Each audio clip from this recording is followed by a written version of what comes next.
What's up guys? For today's video, meron na naman tayong sapatos ngayong araw na bubuksan. At alam nyo na kung saan natin in-order to. In-order natin to sa 361. Alam nyo naman, ang 361 ang isa sa pinaka-quality at may mga magagandang sapatos. Isa rin sila sa may mga traction na magaganda. At alam nyo naman, meron din silang mga budget shoes. So ngayon, ito, usapang budget shoes, isa rin to sa mga pasok sa bulsa nyo. Alam nyo na, pag nakasale, naka-promo, hindi na natin pinapalampas yan. So bago ko sabihin kung anong nasa loob dito, tara, buksan na natin. Galing to sa ibang bansa pa, so napakabilis lang ng shipping nila. Dumating lang to ng 3 to 4 days. Nandito na agad. So yan, no? Buksan na natin. Yun, no? Ang ganda ng box talaga ng 361. Ito na. So guys, alam niyo na kung anong laman ito. Sakalagay dyan, Big 3. Ngayon, tingnan na natin kung ano ang colorway na nasa loob. So tara. Oh! Oh ho ho! Eto na.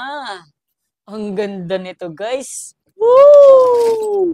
So guys, ang in-order natin is yung reverse. So syempre, alam niyo naman, mahilig tayo sa mga mismatch na sapatos na colorway. Ang ganda naman, oh. Tingnan niyo. So tara, montage muna natin to.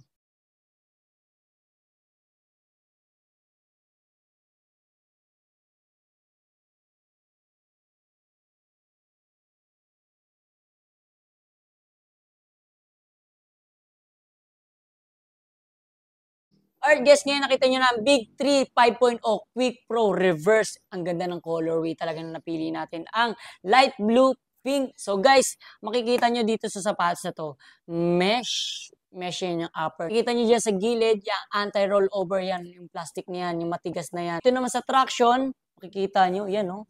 Sobra, solid rubber na yan. Kita dyan na talagang sobrang kapit. Makikita nyo dito sa tang, yan, logo ng 361. Hindi nakikita nyo na napipiga ko. So, malambot. Ito yung talagang gustong-gusto ko talaga sa 361. Kahit budget shoes, napakalambot. So guys, kung gusto nyo magkaroon nito, nandyan sa yellow basket or nasa comment section link. Kaya kung gusto nyo magkaroon nito, alam nyo na, order na.